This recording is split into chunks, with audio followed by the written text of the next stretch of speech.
श्रीमान् वेङ्कटनाथार्यः कवितार्किककेसरी वेदान्ताचार्यवर्यो मे सन्निधत्तां सदा हृदि प्रपद्येतं गिरिं प्रायः श्रीनिवासानुकम्पया इक्षुसारश्रवन्त्ये वयन्मूर्त्या सर्करायितम्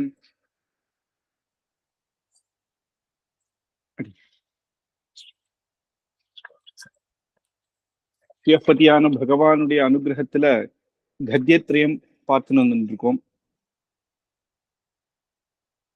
அதுல போன வாரம் ஸ்ரீரங்க கத்தியம் முடித்து இந்த வாரத்திலிருந்து ஸ்ரீ வைகுண்ட கத்தியம் ஆரம்பம். வைகுண்ட கத்தியம் பகவான் ஸ்ரீ பாஷ்யக்காரர் 3 கத்தியமாக பண்ணியிருக்கார். அதுல ஒரு பெரிய கத்தியம் அப்படின்றது சரணாகதி கத்தியம், சின்ன கத்தியம் ஸ்ரீரங்க கத்தியம். அப்போ சரணாகதியே நம்ம எதுக்கு பண்றோம் அப்படின்னா, வைகுண்டத்துல பகவானுடைய அனுகிரகத்துல பகவத் கைங்கரியத்துல அனாதி காலம் எப்பயும் அங்கேயே இருந்துட்டு எப்பயுமே பெருமாளுக்கு கைங்கரியம் பண்ணிட்டு இருக்க நித்தியசூரிகள் போல நமக்கும் அப்பேற்பட்ட கைங்கரியம் வேணும் அப்படின்னு சரணாகதி பண்ணி மோட்சத்தை பெற்று அங்க கைங்கரியம் பண்ணணும் அப்படின்னு நம்ம சரணாகதி பண்றோம். அந்த பலன் திசையும் பலன் எப்படி இருக்கும், உபாயம் எப்படி இருக்கும்னு சொல்லிட்டு. ஆனா அந்த ஸ்ரீ வைகுண்ட லோகம் ஆனந்த லோகம் அப்படின்றது புரியுது, சந்தோஷமா இருக்கலாம், கைங்கரியம் பண்ணலாம்னு இருக்கு. ஆனா அந்த வைகுண்ட லோகம் எப்படி இருக்கு அப்படின்றத அந்த வர்ணனைன்னு ஒண்ணு இருக்கு இல்லையா. ஒரு பூலோகம் அப்படின்னா அதனுடைய வர்ணனைகள்லாம் இருக்கு. அதன்படி ஆச்சரியமாக அந்த வைகுண்ட லோகம் எப்படி இருக்கும் அப்படின்றத வர்ணிக்கிறதுக்காகவே வந்தது ஸ்ரீ வைகுண்ட கத்தியம். அதுல எடுத்தவனையே ஸ்ரீ பாஷ்யக்காரர் அவருடைய ஆச்சாரியரான சுவாமி ஆளவந்தாரனுடைய மங்களாசாசனம் பண்றேன்.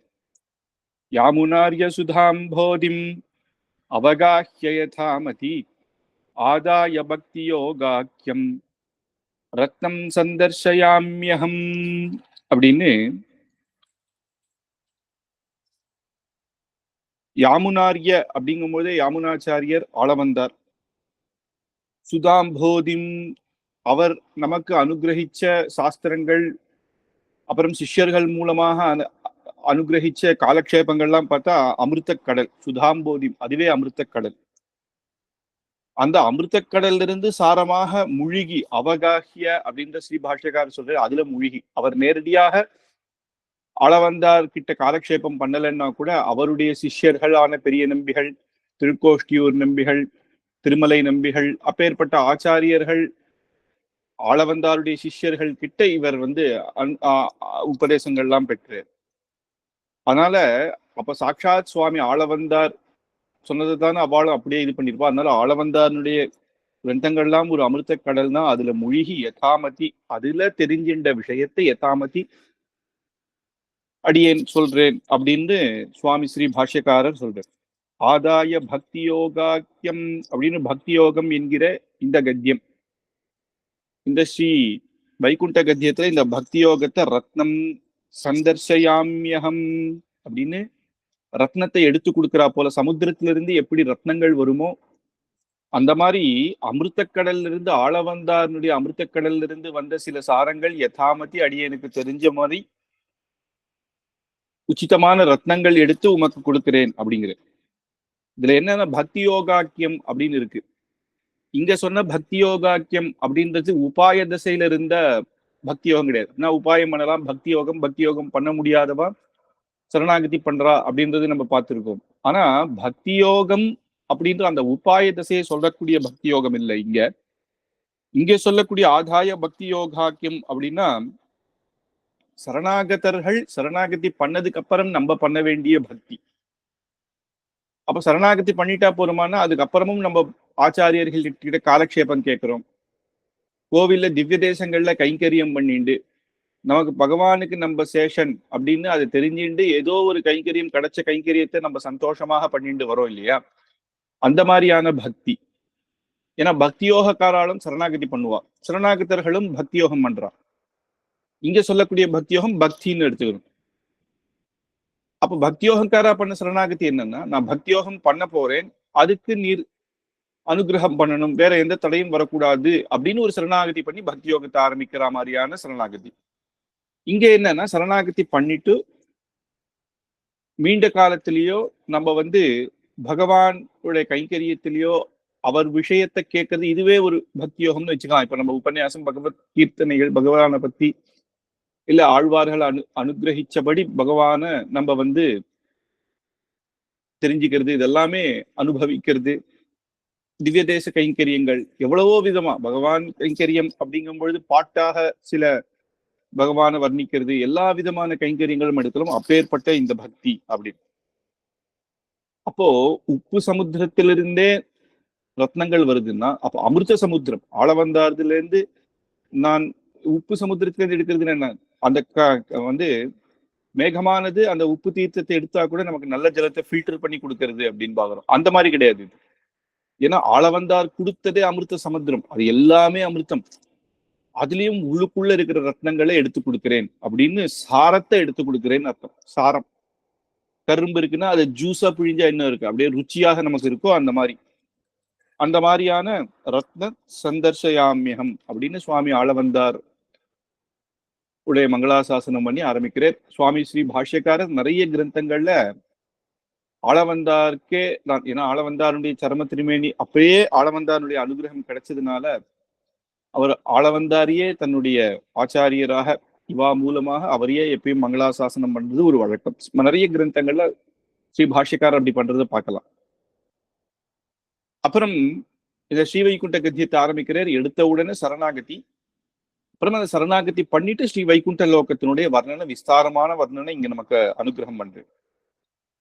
அது ஸ்ரீரங்கத்துல பெரிய பெருமாள் தாயார் இருக்கும் பொழுதே அந்த மோட்சத்தை, அந்த லோகம் எப்படி இருக்கும் ஸ்ரீ வைகுண்ட லோகத்தை அங்கேயே பாஷ்யக்காரருக்கு ரங்கநாதர் காட்டினேர் அப்படின்னும் அதை வச்சு இந்த வர்ணனை பண்றேர் அப்படின்னு ஒரு பட்சமான வியாக்கியானங்கள் இருக்கு. அப்புறம் அது இல்லாம வேதத்திலேயே, வேதாந்தத்திலேயே பார்த்தா கூட இந்த ஸ்ரீ வைகுண்ட வர்ணனை ஆச்சரியமாக இருக்கு. அதையும் அதே சாரமாக வச்சுட்டு ஸ்ரீ பாஷ்யக்காரர் இங்க சொல்லியிருக்கேன்.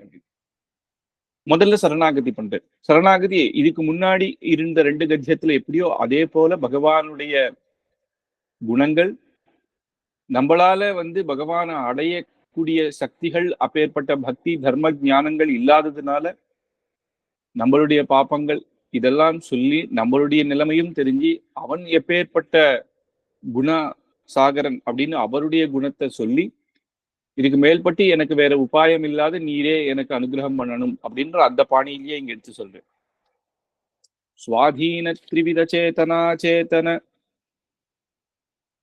ஸ்வரூபஸ்திதி பிரவருத்தி பேதம் கிளேச கர்மாத்யசேஷ தோஷா சம்சிருஷ்டம் அப்படின்னு எப்படி ஸ்ரீரங்க கத்தியத்துல சொன்னேரோ அதே போலயே இங்க ஆரம்பிக்கிறேன். கிளேஷ அதுல சொல்லும் பொழுது சுவாதீன திரிவித சேதனா சேத்தன ஸ்வரூப ஸ்திதி பிரவருத்தி பேதம் அப்படின்னு எடுக்கிறேன். அப்போ சேத்தனங்கள் அப்படின்னா ஞானம் உடையது, அச்சேதனம் அப்படின்றது சைத்தன்யம் இல்லாதது. அது ரெண்டுத்துக்கும் ஸ்வரூபம் ஸ்திதி பிரவருத்தியாக சாட்சாத் பகவானே இருக்கார். அப்படி சேத்தனம்னு எடுத்துட்டா 3ஆ பிரிச்சா, இது நம்ம விஸ்தாரமாக பார்த்தோம். அதனால இப்ப நம்ம கொஞ்சம் சீக்கிரம் பார்த்துடலாம். பத்தர், முக்தர், நித்தியர்கள் அப்படின்னு. பத்தர்கள் நம்ம இங்க கர்மாவில இன்னும் வசப்பட்டு இருக்கோம். முக்தர்கள் மோட்சம் சரணாகதி பக்தியோகம் பண்ணி மோட்சம் அடைஞ்சவா. நித்திய சூரிகள் அனாதி காலமாக அங்கேயே ஸ்ரீ வைகுண்ட லோகத்துல பகவானுக்கு கைங்கரியம் பண்ணிட்டு இருக்கா. இவா 3 பேருக்குள்ளேயே ஸ்வரூபமாகவும் ஸ்திதியாகவும் பிரவருத்தியாகவும் பகவான் இருக்கேன் அப்படின்னு. ஸ்வரூபம் என்ன? பக்தர்கள் அப்படின்னா கர்மாவுடைய பாப்பங்கள் பாப்ப புண்ணியமாக இருக்கு. முக்தர்களுக்கு கர்மத்தை விட்டவர்கள். நித்தியர்களுக்கு கர்மாவே இல்லை, அனாதி காலமாகவே கர்மா ஒட்டாதவர்கள். முக்தர்களுக்கு இருந்தது, ஆனா அதை விட்டுட்டு நம்ம மோட்சத்தை அடையறோம். ஸ்திதி என்ன அப்படின்னா பக்தர்கள் இருக்கிற இடம் ஸ்திதி சம்சாரம்.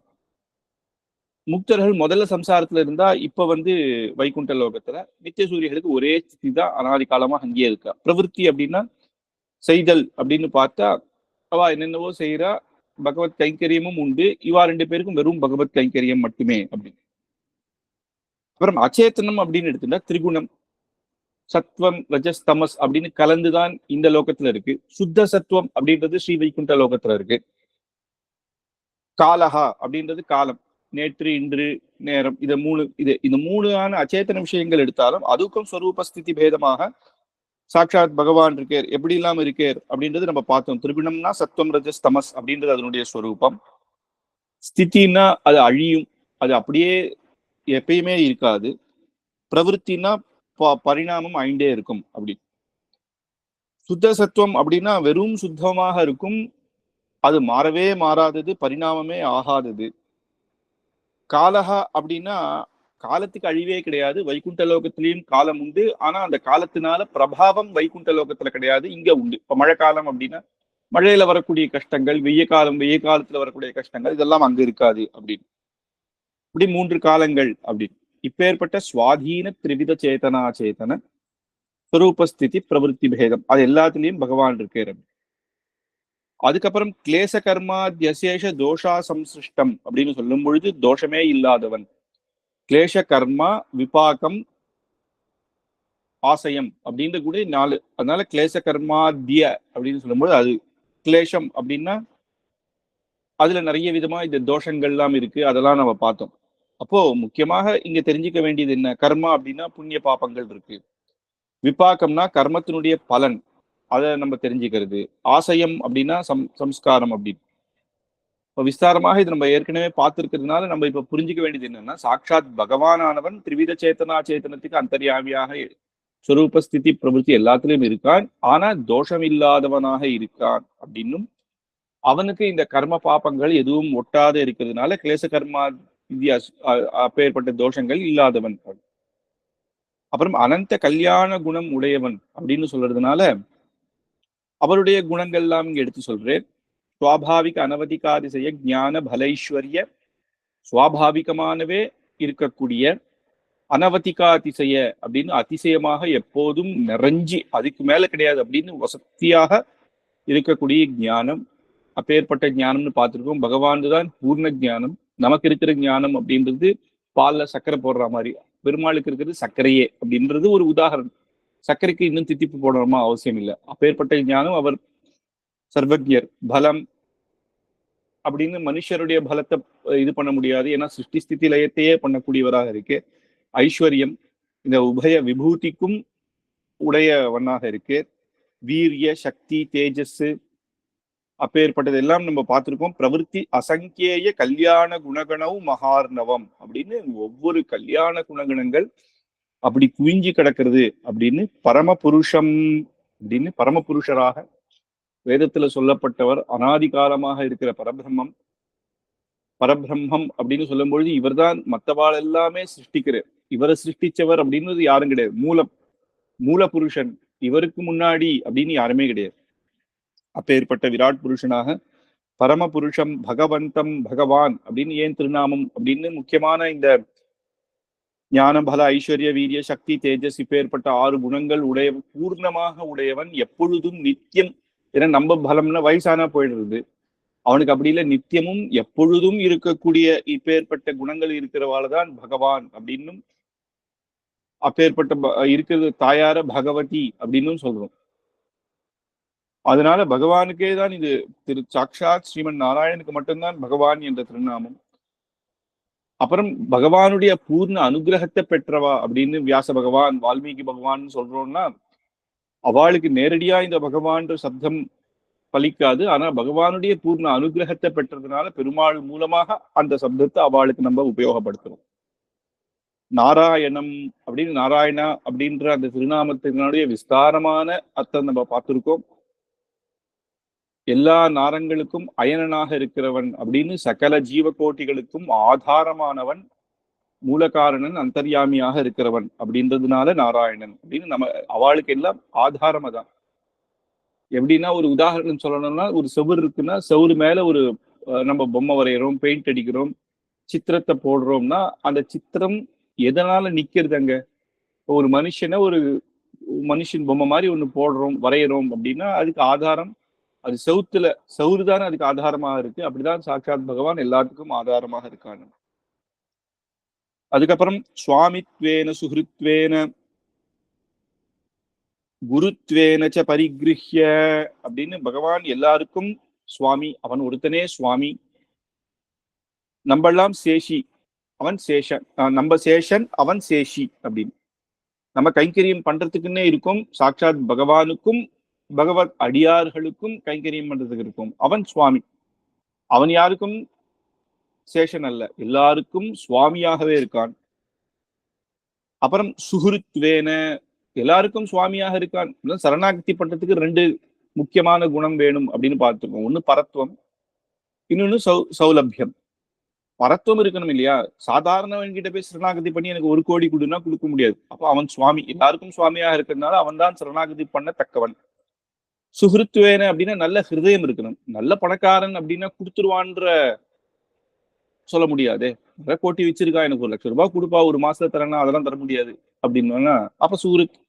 நல்ல ஹிருதயம் இல்ல, எல்லாரும் நல்லா இருக்கணும் அப்படின்ற ஹிருதயத்தை இருக்கணும். சுவாமித்வேன சுஹிருத்வேன குருத்வேன, குருவாக இருக்கான். குருவாக இருக்கான்னா என்னன்னா, நம்ம இன்னைக்கு சரணாகதி பண்றதுக்கே பகவானுடைய அனுகிரகம் இருந்தா தான் முடியும்.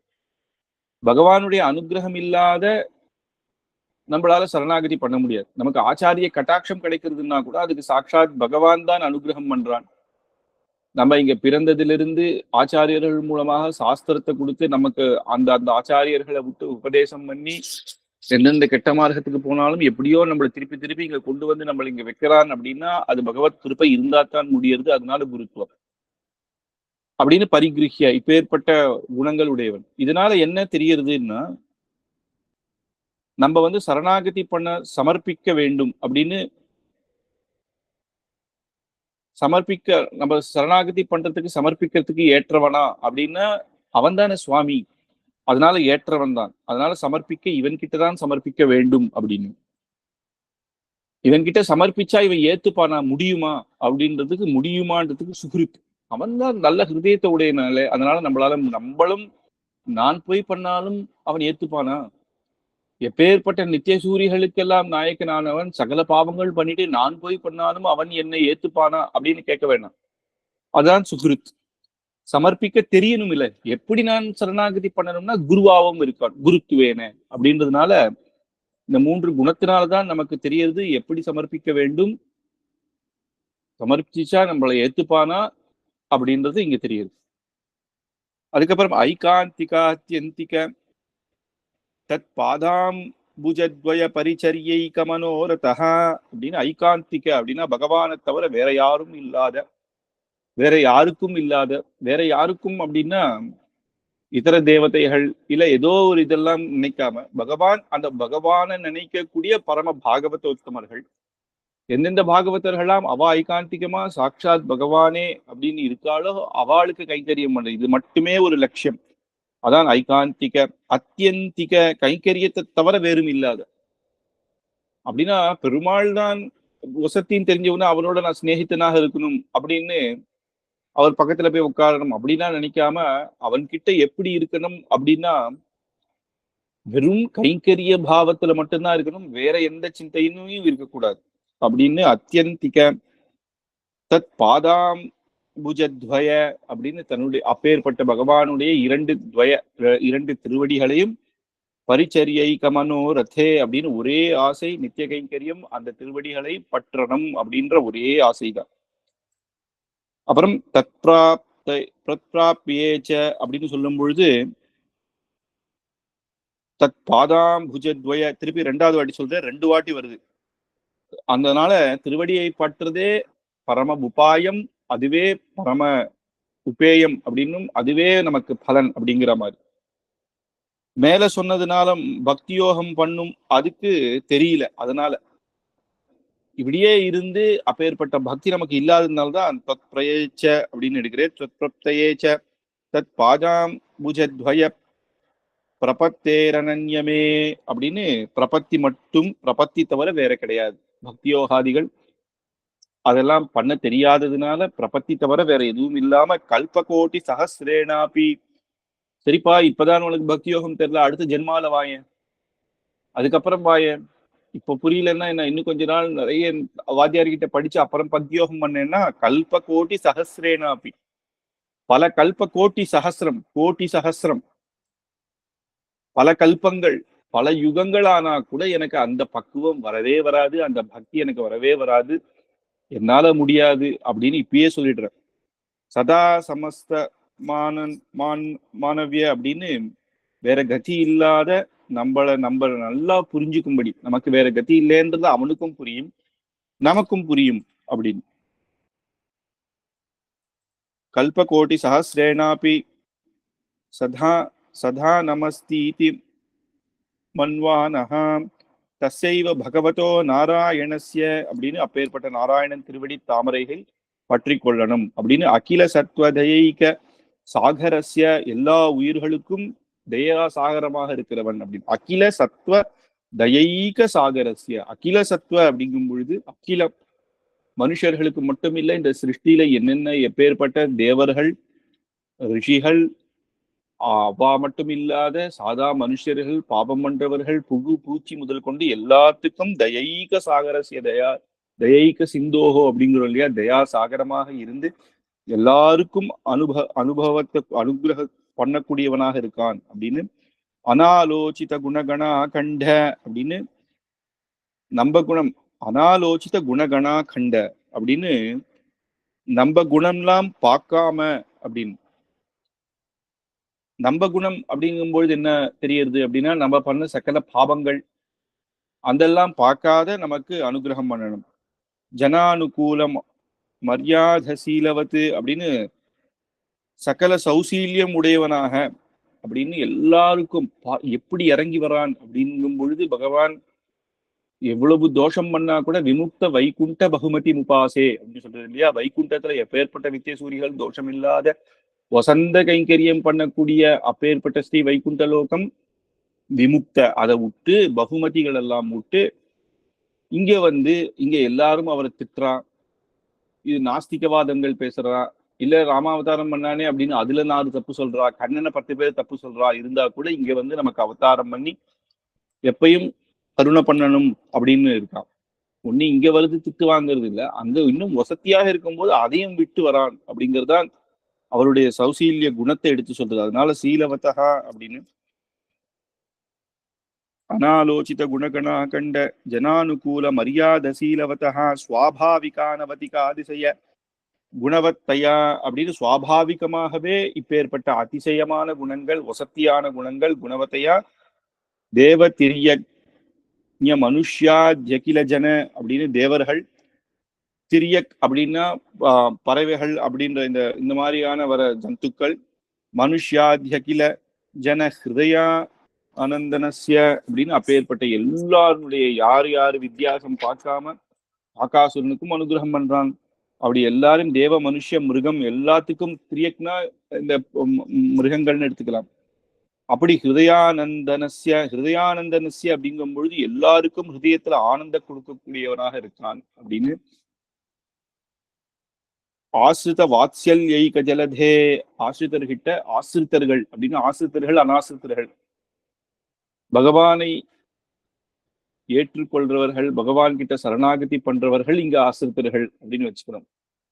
அனாசிரித்தர்கள்னா இதெல்லாம் கிடையாது அப்படின்னு, கடவுளே இல்லை அப்படின்னு சொல்றவா. ஆனா ஆசிரித்தர்களுக்கு அவனுடைய வாத்சல்யம், ஆசிரித்தர்களுடைய தோஷத்தை என்னைக்குமே பார்க்க மாட்டான். முன்னாடிதான் இவன் நம்மளை எப்படி எப்படிலாம் திட்டிருந்தான் அப்படின்னு எல்லாம் பார்க்காம, மேற்கொண்டு தோஷத்தை பார்க்காம அவனுக்கு வாத்சல்யம், எப்படி அம்மா தன்னுடைய குழந்தைக்கு அனுகிரகம் பண்ணணுமோ அப்படி பண்ணுவான். அதுக்கு ராமாயணத்துல ராமருடைய குணங்கள் சொன்னா போறோம். எல்லாத்துக்கும் ஹிருதயானந்தம் கொடுக்கக்கூடியவன் அப்படின்னா, ஹிருதயானந்தானசி அப்படின்னா மனத்துக்கினியான் அப்படின்னு ஆண்டாலே ராமருக்கு மங்களாசாசனம் பண்றான். அந்த மனத்துக்கினியான் அப்படின்றதுக்கு வியாக்கியானங்கள் எடுத்து பார்த்தா, ராமாயணத்துல யாருக்கு அவன் மனத்துக்கினியான் அப்படின்னா, தன்னுடைய அம்மாவுக்கு, அப்பாவுக்கு, பரத சத்ருகுணாதிகள் தம்பிக்கு, அந்த இருந்த அயோத்தியா ஜனங்களுக்கு அப்படின்னு பார்த்தா இல்ல, தேவர்களுக்கும். தேவர்கள்லாம் சரணாகதி பண்றா இல்லையா, அவள் சரணாகதியை காப்பாத்தி கொடுக்குறான், ராவண வதம் பண்றான், ரிஷிகள்லாம் சரணாகதி பண்றான். அப்புறம் அந்த எப்பேற்பட்ட காட்டுக்கு ராஜா அப்படின்னு இருந்தா கூட அவர்கிட்ட அனுகிரகம், எல்லார்கிட்டையும் பக்ஷி, சபரி, ஜட்டாயு அப்படின்னு எல்லாம் குஹன் அப்படின்னு எல்லாருக்கும் இருக்கான் மனத்துக்கினியன். அதனாலதான் நீங்க அந்த சப்தத்தை தான் நீங்க சொல்றா, தேவ திரியக் மனுஷ்யாத்ய கிலஜன ஹிருதயானந்தனஸ்யன்றதுக்கு உதாரணமா பார்த்தா ராமனுடைய சரித்திரத்திலேயே அத்தனையத்தையும் எடுத்து சொல்லிடலாம். அப்படி ராமாவதாரத்துல எல்லாருக்கும் அனுகிரகம் பண்றார். ஆசிரித ஜன வாத்சல்யக்க ஜலது பக்த ஜன சம்ஸ்லேஷைக போகஸ்ய அப்படின்னு பக்த ஜனங்களுக்கு போக்கியமாக இருக்கக்கூடியவன். நித்திய ஞான கிரியை சரியா நித்திய ஞான கிரியை அவனுக்கு எல்லாருக்கும் அந்த கைங்கரியத்தை கொடுக்கக்கூடியவன். மகா விபூதேன்னு உபய விபூதிக்கும் நாயகன். லீலா விபூதி அப்புறம் நித்திய விபூதியான ஸ்ரீ வைகுண்ட லோகம், இது ரெண்டுத்துக்கும் நாயகமாக இருக்கான். ஸ்ரீமன் சரணாரவிந்த யுகலம், அப்பேற்பட்ட ஸ்ரீமத் சரணாரவிந்த யுகலம் அப்படின்னு சொல்லும்போது தாயாரோட சேர்த்து அப்பேற்பட்ட பெருமாள் தாயாருடைய சரணங்கள். அத வந்து நான் அங்க வந்து அனன்யாத்ம சஞ்சீவனேன அப்படின்னு இந்த ஆத்மா இருக்கு இல்லையா, அனன்யாத்ம சஞ்சீவனேன, இந்த ஆத்மாவை உஜ்ஜீவிக்கணும் அப்படின்னா உஜ்ஜீவிக்கணும். ஆத்மா இருக்கு பகவானுக்கு கைங்கரியம் பண்றதுக்கு. ஆத்ம குணம் என்னன்றதே நமக்கு தெரியாம இருக்கு. நம்ம ஆத்மஸ்வரூபம் நமக்கு தெரியல. சரி, பெரியவா சொல்லி கேட்டோம் அப்படின்றத கேட்டு அது புரியுறது, ஆனா அதுக்கு பண்றது இல்லை. அப்படிலாம் இல்லாம அந்த ஆத்மாவை உஜ்ஜீவனம் பண்ணிட்டு நல்ல வசதியாக தெரிஞ்சுட்டு ஆத்மா எப்பேற்பட்டது, அந்த ஆத்மா எப்பேற்பட்டவன் கிட்ட இருக்கக்கூடியதுன்னு புரிஞ்சுட்டு அதுக்கு ஏத்த உஜ்ஜீவனம் பண்ணி பக்தியை சம்பாதிக்கணும், ஆச்சாரிய அனுகிரகத்தை சம்பாதிக்கணும். அதுக்கு சஞ்சீவனனாக பகவான் இருக்கான். சஞ்சீவினா என்னன்னா, மயக்கத்துல விழுந்தவாளுக்கு ஒரு சஞ்சீவினி மலை, அதுல இருந்து அந்த சஞ்சீவினி அப்படிங்கிற அந்த மூலிகையை கொடுத்தா எப்படி எழுந்து மரணத்துல இருந்தவா கூட எழுந்து வந்துருவாளாம். அப்படி ஏற்பட்ட இது நம்ம ஆத்ம சஞ்சீவனேன அப்படின்னு எடுத்து சொல்றது. எப்படின்னா, இந்த மோதிரம் அப்படின்றது அச்சேத்தனம். மோதிரத்துக்கு ஒண்ணும் தெரியாது, அதுக்கு இது கிடையாதுன்னா, ஒருத்தன் நல்ல பணக்காரன், அவ அப்பா அவனுக்கு கொடுத்தா ஒரு மோதிரம் சின்ன வயசுல, அதை போட்டுட்டே இருந்தான். ரொம்ப ஒரு 40 வருஷம் கழிச்சு அந்த மோதிரம் கீழே விழுந்துருது சேரலன்னா, என்னைக்காவது அந்த மோதிரம் அழுதுருக்கா? ஐயோ இவன் கையில இருந்தோமே, இப்ப இப்படி சாக்கடையில விழுந்தோமேன்னு. அதுக்கு தெரிய போறது இல்லை. சாக்கடையில இருந்தாலும் ஒண்ணுதான், அது விரல்ல இருந்தாலும் ஒண்ணுதான். ஆனா அந்த எஜமானன் அழுவான், ஐயோ நம்ம இச்சிந்தோமே இத, அப்பா கொடுத்தாலே ஆசாசியா, அவருடைய ஞாபகார்த்தமா ஒண்ணு இருந்ததே, நானே வச்சிருந்தேனே, இல்ல நம்மளே வாங்கினோம் கஷ்டப்பட்டு, எப்படியோ அது விட்டு போச்சே அப்படின்னு நமக்கு சோகம் இருக்கும். ஆனா அதுக்கு சோகம் இருக்காது. நமக்கு என்னதான் சைத்தன்யம் இருந்தா கூட இப்ப நம்ம வந்து ஒரு அச்சேத்தனம் போல ஆயிட்டோம். ஸ்ரீ வைகுண்ட லோகத்துல இருக்கணும், பகவான் கிட்ட கைங்கரியம் பண்ணிட்டு நம்ம அப்பா அம்மா அங்க இருக்கா அப்படின்றத புரிஞ்சுக்காம நம்ம இந்த சம்சார சாகரத்தை வசதியா நினைச்சிட்டு இதுக்கும் வித்தியாசம் தெரியாம அதுக்கும் வித்தியாசம் தெரியாம அப்படியே இருந்துட்டு இது உழந்துட்டு இதுவே சந்தோஷம்னு இருக்கும். ஆனா சர்வேஸ்வரன் நமக்காக கஷ்டப்படுறான். இவன் எப்படி வருவான், இவனை நான் எப்படி எல்லாம் உஜ்ஜீவனம் பண்ணணும், ஆச்சாரியர்களை அனுகிரகம் எப்படி எல்லாம் அனுப்பிச்சு இது பண்ணணும் அப்படின்னு ஒவ்வொரு இதுலயும் அவன் கஷ்டப்படுறானே தவிர நம்ம கஷ்டப்படல. அப்போ அத்கத சர்வபாமேன அப்படின்னு எம்பெருமானே உபாயம் உபேயம் அப்படின்னு வெற்றி கொண்டு பகவான் தான் நமக்கு உபாயம். அவனை பற்ற அந்த வைகுண்ட லோகத்துக்கு போக சரணாகதி தான் வழி அப்படின்னா, சரணாகதி அவன் தான் நமக்கு வழிகாட்டணும். அதனால அவனுடைய திருவடியே பற்றுறோம். உபாயமாகவும் அவனே இருக்கான், உபேயமாகவும் இருக்கான். சரி, உபாயம் அவன் ஏத்துட்டா நமக்கு என்ன பலன் அப்படின்னா, அவனுக்கு கைங்கரியம் பண்றதே தான் பலன்.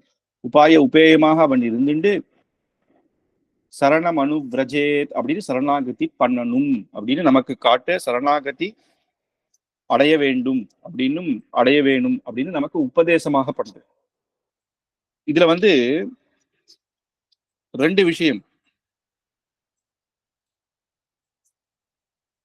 உபதேசம் அப்படின்னு வச்சுக்கணும். சுவாமி வேதாந்த சுவாமி தேசிகன் நீங்க சொல்லும் பொழுதே ஆரம்பத்திலேயே இந்த ஸ்ரீ வைகுண்ட கத்தியத்துக்கு வியாக்கியானம் பண்ணும்போது சொல்றாரு, மற்ற ரெண்டு கத்தியத்திலையும் சாட்சாத் ஸ்ரீ பாஷ்யக்காரர் அவரே சரணாகதி பண்றாரு. சரணமகம் பிரபத்தியே அப்படின்னு நமக்கு பண்ணி காட்டுறாரு. ஆனா இது வந்து உபதேசமாக இருக்கு. நீங்கள் பண்ணுங்கோள், இதுதான் பற்ற வேண்டிய விஷயம், பகவத் கைங்கரியம் அதெல்லாம் சொல்லி தத்கத சர்வபாவேன சரணம் மனு விரஜேத் அப்படின்னு இப்படிதான் சரணாகதி நீங்க பண்ணுங்கோ அப்படின்னு நமக்கு உபதேசமாக சொல்றது. இதுதான் பற்றக்கூடிய ஒரே திருவடி, இதை பற்றுங்கோள் அப்படின்னு சொல்றது. அப்ப அதுல இருந்து என்ன தெரியுது அப்படின்னா, சரணாகதி நம்ம தான் பண்ணணும். நமக்கு பாஷ்யக்காரரே பண்ணிட்டேரே அப்படின்னு கிடையாது, நம்ம தான் பண்ணணும் சரணாகதி. நம்ம ஆச்சாரியர் மூலமாகவோ நம்மளேவோ நம்ம பண்ணணும். ஆனா நமக்கா பண்றதுக்கு யோகியத்தை இல்லாதனால ஆச்சாரியர் மூலமாக நம்ம சரணாகதி பண்ண வச்சுக்கணும். அது எப்படி பண்ணணும் அப்படின்னா, முதல்ல ஸ்ரீ பாஷ்யக்காரர் பண்ணி காமிச்ச அதே விதத்துல பெருமாள் தாயார் இருக்கும் பொழுது சேர்த்து நம்ம பண்ணணும் அப்படி. அதனால ஸ்வஸ்தான உக்தி முகேன சிஷ்ய சிக்ஷணம், அப்புறம் உபதேச முக்கேன அப்படின்றது எடுத்து காட்டுற வியாக்கியானத்துல. ஸ்வஸ்தான உக்தி முக்கேன அப்படின்னு சொல்லும் பொழுது சிஷ்ய சிக்ஷணம், சிஷ்யர்களுக்கு சொல்லி தரத்துக்கான அவரே செஞ்சு காட்டுற விதமாக அமைகிறது. வாத்தியார் இருக்கேன்னு வச்சுக்கோங்களேன். இப்போ சந்தியாவந்தனங்கள்ல முதல்ல பண்ண கொடுக்கும்போது ஆச்சமனம் பண்ணு, பிராணாயாமம் பண்ணு, எப்படி எப்படி பண்ணணும், எந்தெந்த இடத்துல வைக்கணும், எந்தெந்த விரல் வைக்கணும்னு சொல்லும் போது இந்த விரல்ல இப்படி இங்க வை அப்படின்னு சொன்னா நமக்கு கஷ்டமாக இருக்கும். அப்ப சில பேர் என்ன பண்ணுவாங்கன்னா, அவ சந்தியாவந்தனம் பண்ணும்பொழுது நம்மள பக்கத்துல உட்கார வச்சு அப்படியே பண்ணிட்டே சொல்லுவா. அப்ப நம்ம என்ன பண்ணலாம்னா அவளை பார்த்துட்டு நமக்கு பண்ண கத்துக்க ரொம்ப சுலபமாக இருக்கும். அப்ப அவ பண்ணி நமக்கு காட்டுறது இன்னும் இன்னும் சீக்கிரமாக கத்துக்கலாம். சொன்னா கஷ்டம். இப்படி எல்லாம் திருவாராதனை பண்ணணும், இப்படி ஹார்த்தி பண்ணணும் அப்படின்னு சொன்னா நம்ம நேர போய் முதல்ல திருவாராதனை பண்றவா பண்ண முடியுமா? உபதேசமாக எல்லா மந்திரங்களும் வாங்கிண்டு அதை நம்ம ஒரு வாட்டி 2 வாட்டி மனப்பாடம் பண்ணிட்டு அப்புறம் ஆச்சாரியர்கள் எப்படி பண்றான்றது நம்ம பார்க்கணும். ஒரு ஹார்த்தி பண்றதுன்றது கூட அவ்வளவு சுலபம் கிடையாது. என்ன இருக்கு, கற்பூரத்தை ஏற்றி இது பண்றது ஒவ்வொரு பிரகாரம் இருக்கு. எப்படி நம்ம தீர்த்தத்தை முதல்ல புரோக்ஷனை பண்ணிக்கணும், அப்புறம் ஆகமங்கள்ல எல்லாம் பார்த்தோன்னா அதுக்குன்னு சில முத்திரைகள் எல்லாம் இருக்கு. அதை காட்டி அதை பெருமாளுக்கு அப்படி பக்தியோட அந்த கருணை அந்த இதோட நம்ம அப்படியே அந்த பக்தி அது தெரியணும். அதை ஆர்த்தி பணஞ்சி ஆச்சாரியர்கள் பார்க்கும்போது நமக்கு தெரியும் இல்லையா, அந்த மாதிரி நம்ம பார்த்து கத்துக்கிறதுன்றது அது வேற. அப்போ முதல்ல அந்த சரணாகதியை தான் பண்ணி காட்டுவேர். இப்போ உபதேசம் முக்கியன அப்படின்னு ஸ்ரீ வைகுண்ட கத்தியத்துல உபதேசமாக நீங்க பண்ணுங்கோள் அப்படின்னு சொல்றதே எப்படி இருக்குன்னா, நம்ம இதை கடைப்பிடிக்கணும், அவர் பண்ணி காமிச்சா மாதிரி இதை பண்ணணும். அப்ப இந்த சரணாகதியை அனுகிரகம் பண்ணாச்சு. அதுக்கப்புறம் என்ன அப்படின்னா, இந்த வேதத்துல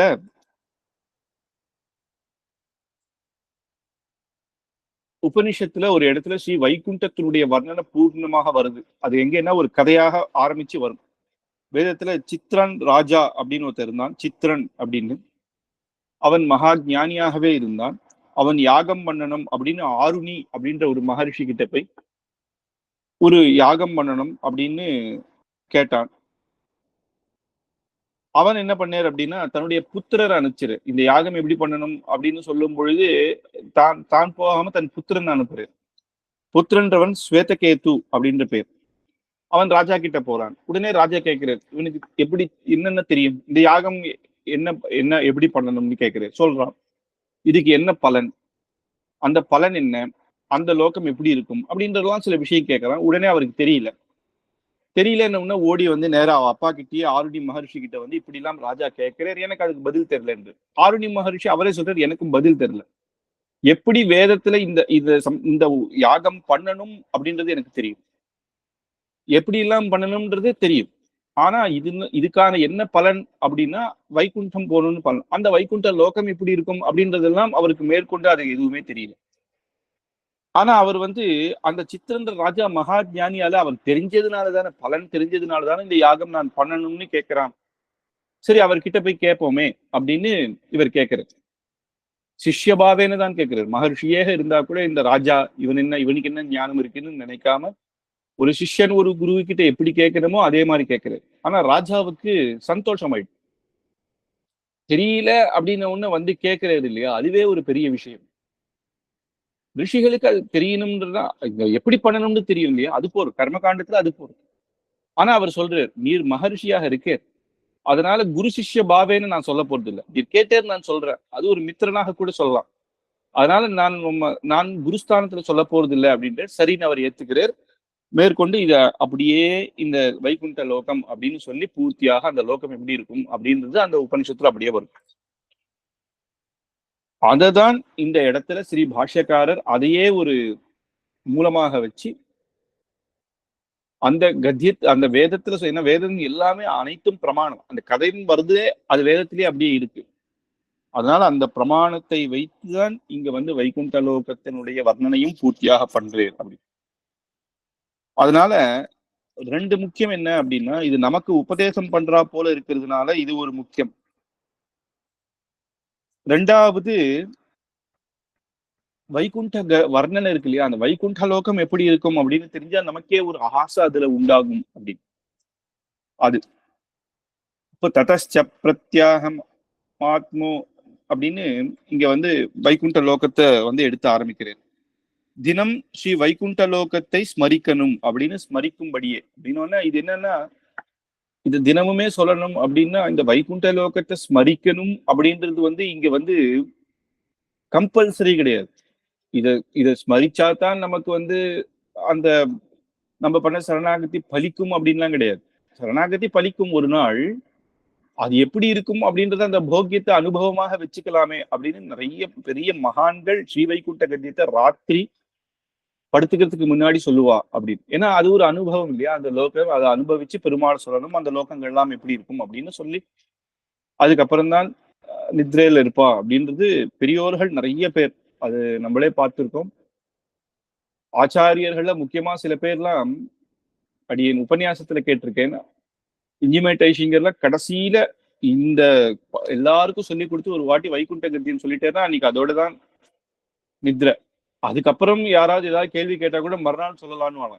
இல்ல திருப்பி அந்த கத்தியத்தை சொல்லியாச்சுன்னா அந்த அந்த ஹிருதயத்திலே இருக்கணும் அப்படின்னு பெரியோர்கள் சொல்லி அடியேன் கேள்விப்பட்ட விஷயம். அப்படி அப்பேற்பட்ட வைகுண்டம்.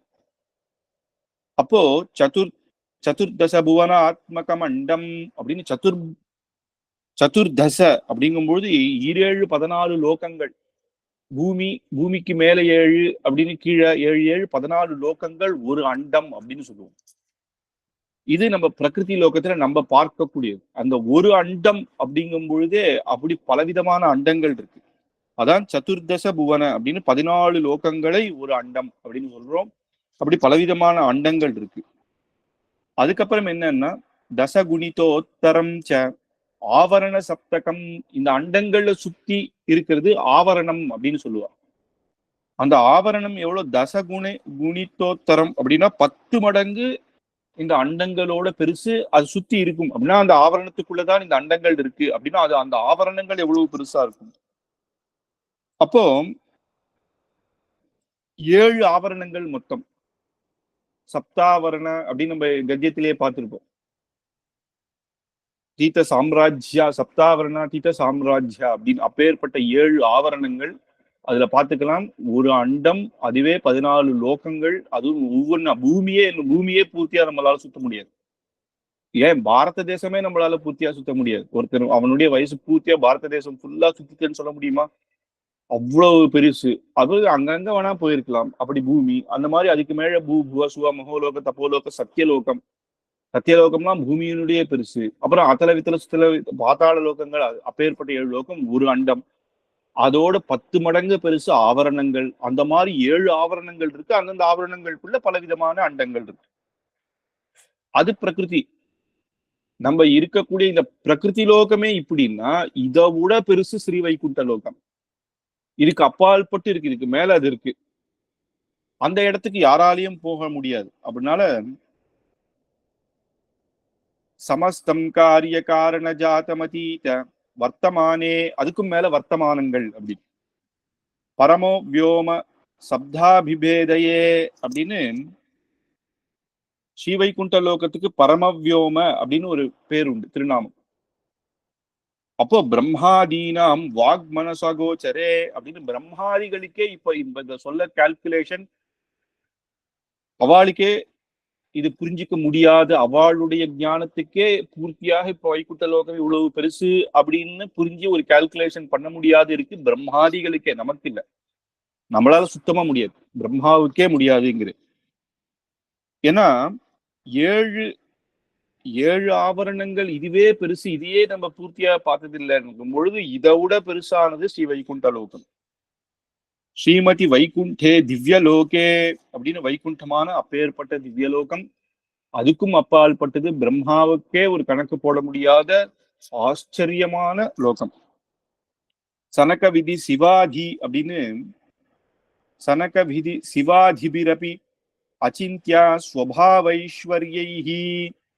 சனகாதி மகர்ஷிகள், அந்த சனகாதி மகர்ஷிகள் சிவபெருமான் அப்பேற்பட்டவாளால கூட அந்த வைகுண்ட லோகத்தினுடைய ஐஸ்வர்யத்தை நித்தியசூரிகள் இல்ல நித்தியசூரிகளுடைய பெருமை, இந்த நித்தியசூரிகளுடைய பெருமையை இவாளுக்கு சிவாதி சனகாதிகள்னாலேயே நினைச்சு பார்க்க கூட முடியாது. அவளுடைய பெருமையும் அப்பேற்பட்டது. அப்பேற்பட்ட லோகம். அந்த லோகத்துல நிவசிக்கிற ஒவ்வொரு நித்தியசூரி முக்தர்களும் அவளுடைய பெருமையும் இவாளால நினைச்சு கூட பார்க்க முடியாது, அதை சொல்ல கூட முடியாது. எப்பேற்பட்டவா அப்படின்னு தான் சொல்ல முடியுமே தவிர எப்பேற்பட்டதுன்னு என்னன்னு ஒரு கால்குலேஷனே இல்லாத நித்திய சித்தைஹி அனந்தைஹி, அனந்தமாக இருக்கு, நித்தியமாக இருக்கு, அழிவே இல்லாத. இன்னைக்கு வைகுண்ட லோகம் இல்ல நாளைக்கு இருக்கு அப்படின்னு கிடையாது, அழிவே இல்லாதது. அழிவே இல்லாததுன்னா லோகம் மட்டும் இல்ல, அதுல இருக்கிற சின்ன சின்ன விஷயங்களும் ஒவ்வொருத்தரும் ஒரு விஷயத்துக்கும் நாசமே கிடையாது. பூமின்னா அப்ப திடீர்னு ஒரு பெரிய பூகம்பம் வந்ததோ, இல்ல ஒரு சமுத்திரம் அலை அடிச்சதுன்னா பாதி உள்ள போயிடுது. சில பேர் என்ன சொல்றாங்க, எவ்வளவோ ஆம், நகரங்கள் இருந்திருக்கு, அதெல்லாம் பூமிக்குள்ள போயிடுது, துவாரகா நகரம் பூமிக்குள்ளேயே போயிடுது அப்படிங்கிறோம். அப்படி நிறைய அந்த ஜலங்கள் ஏற ஏற ஏற சில லோகங்கள் இல்லாமையே போயிடுது. அந்த மாதிரிலாம் அதுல ஒரு சின்ன நாசனமும் இல்லாத நித்தியமாகவும் அனந்தமாகவும், அனந்தம்னா பெருசு, அது எல்லையே இல்லாத அளவுக்கு இருக்கு. பகவத்யானுகூலைக போக்யைஹி அப்படின்னு பெருமாளுக்கு அனுகூல்யமாக கைங்கரியம் பண்றதே போக்கியமாக அந்த நித்திய சூரிகள் இருக்கா. அவளுக்கு அதை தவிர வேற எதுவுமே தெரியாது. நம்மள மாதிரி இந்த கலிப்பிரபாவத்தினாலேயோ மற்ற விஷயங்கள்னாலேயோ இந்த மனசுன்றது அலை பாயாது. அப்படியே நித்தியமும் பகவத் கைங்கரியத்திலேயே இருக்கா. அவ லோகத்துல இந்த மாதிரி இதுவே கிடையாது. காலத்துக்கே நம்ம சொன்னோம், காலம் அந்த காலத்தினுடைய இது கிடையாதுன்னா அப்ப கலின்றது ஒரு காலம் தானே. அந்த கலி பிரபாவம் அங்க இருக்கவே இருக்காது. அதெல்லாம் காலம்னு இருக்கும், நேத்து இன்னைக்கு நாளைக்குன்னு தவிர அவளுக்கு எப்பயும் பகவத் கைங்கரியம் அப்படின்னு இருக்கும். திவ்ய புருஷைஹி அப்படின்னு திவ்ய புருஷர்களாக இருக்கா. யாருன்னா இந்த நித்திய சூரிகள். மகாத்மபிரா பூரித்தே அப்படின்னு மொத்தம் பூர்ணமாக தெரிஞ்சிக்க முடியாத அளவுக்கு, மகாத்மாக்களே தெரிஞ்சிக்க முடியாத அளவுக்கு அவா திவ்ய புருஷர்களாக இருக்கா அப்படின்றது வரைக்கும் இந்த வாரம் பார்ப்போம். மேற்கொண்டு ஸ்ரீ வைகுண்ட லோகத்தினுடைய வர்ணனையும் ஆச்சரியமான அங்க இருக்கிற புஷ்பங்கள் எப்படி இருக்கும், புஷ்பங்கள் எப்படி வருஷிக்கும், ஒவ்வொரு மண்டபங்களும் எப்படி, அது எல்லாமே சுத்த சத்துவம் அப்படின்னு. சுத்த சத்துவம் அப்படின்னா நம்மளை போல இங்க சத்வரஜஸ் தமஸ் குணத்தோட சேர்ந்தது இல்ல, அந்த ஒவ்வொரு குணங்களும் அப்பேற்பட்டது. அதனால அந்த ஒவ்வொரு மண்டபமும், அந்த மண்டபத்துக்கே ஞானம் உண்டு அப்படின்னா என்னன்னா நித்தியசூரியில அந்த மண்டபமாக இருந்து பெருமாள் கைங்கரியம் பண்றான்னு அர்த்தம். அங்க ஒவ்வொரு இதுவும் சுத்த சத்துவமாக அதுவே ஞானமயமாக இருக்கும். அப்படி ரத்னங்களோட இருக்கக்கூடிய இந்த விசேஷமான இந்த ஸ்ரீவைகுண்ட லோகத்தினுடைய பூர்ண வர்ணனைகளை அடுத்த வாரம் பார்ப்போம். இந்த வாரம் சரணாகதியும் ஒரு ஆரம்ப சூர்ணிக்கையாக, ஆரம்பமாக வைகுண்ட லோகத்தினுடைய அந்த திவ்ய சூரியனுடைய பிரபாவம் எப்பேற்பட்டது, அப்பேற்பட்ட பிரம்மருத்ராதிகள் சனகாதிகள் கூட தெரிஞ்சுக்க முடியாத அப்பேற்பட்ட அப்பேற்பட்ட அளவில்லாத இருக்கக்கூடிய இடம் அவளுக்கே புலன்படாது அப்படின்றத வரைக்கும் இந்த வாரம் பார்த்தோம். மேற்கொண்டு அடுத்த வாரம் பார்க்கலாம். கவிதா சிம்ஹாய கல்யாண குணசாலினே ஸ்ரீமதே வெங்கடேஷாய வேதாந்த குரவே நமஹ. அடி.